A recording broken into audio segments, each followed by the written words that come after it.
that, I guess, to go back to the LSU game, the way it went last year when you faced kind of another powerful offense, and with the way the run defense has been, is there an extra awareness that other teams might take some shots on you guys, and you got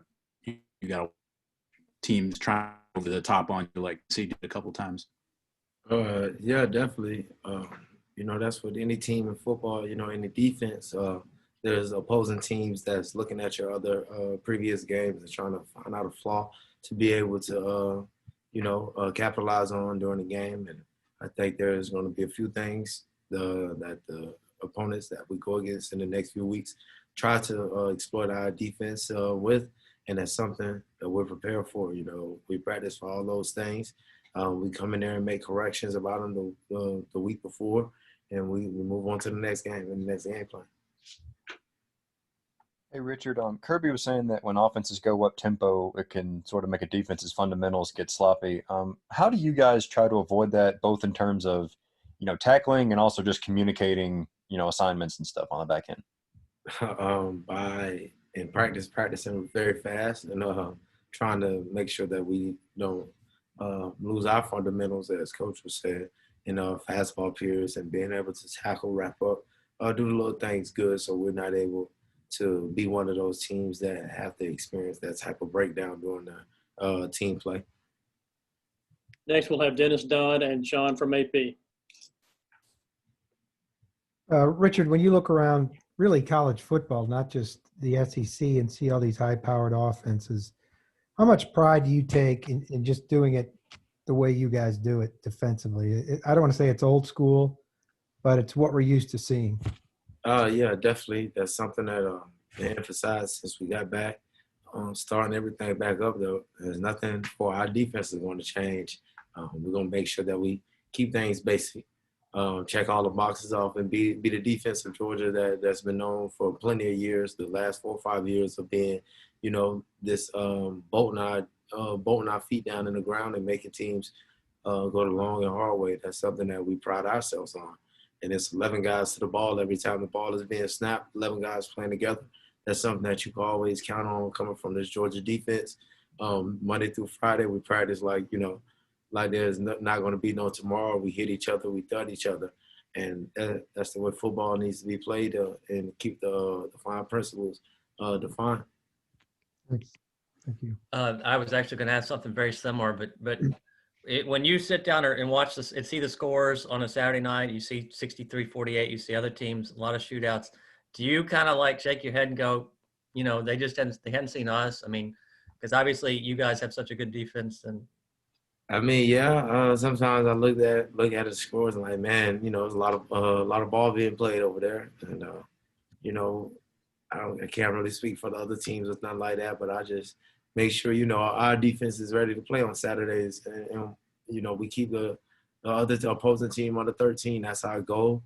Try to stop them guys from having any explosives and making sure our habit rate is going up every Saturday. That's something that I pride myself on, making sure that we know before the game, hey, guys, let's keep things rolling. No matter what's going on in the game, we're keeping a positive attitude, and we're going to make this next stop. Let's go to Chip and then Jillian.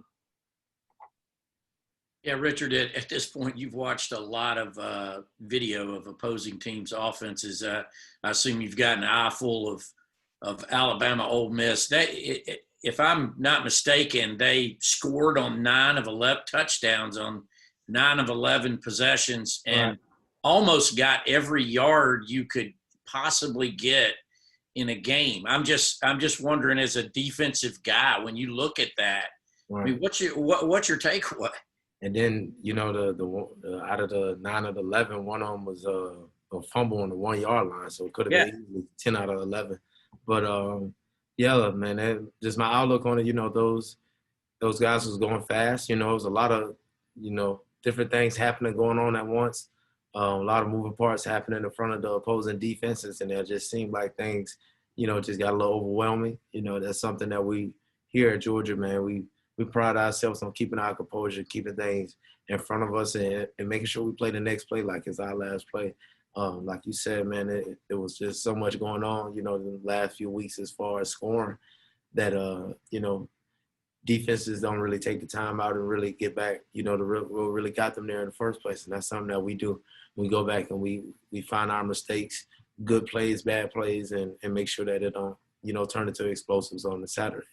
Yeah, I was wondering if you look at that, do you go into it with bravado, like, hey, you hadn't played us yet, or just like deadly serious about studying and figuring out, no, you're not going to do that? You know what I mean? No, yeah, just deadly serious, man. Just making sure we take everything, as serious as we can, because every Saturday in this schedule that we plan, any team can beat you. If you don't, mentally and physically check the boxes, like I stated before. I don't really, get into we're gonna stop them doing this, we're gonna stop them doing that. But as far as the game plan that Coach Smart and Coach Lanning, Coach Schulman put together, that's making sure I check those boxes, make sure I do all those things that'll be able to put me in great position to able to make the plays, because it's not about the team, the team that we're going against. Is about what we're doing, how we able to make changes to our defense to be able to be, the defense that y'all love and see every Saturday.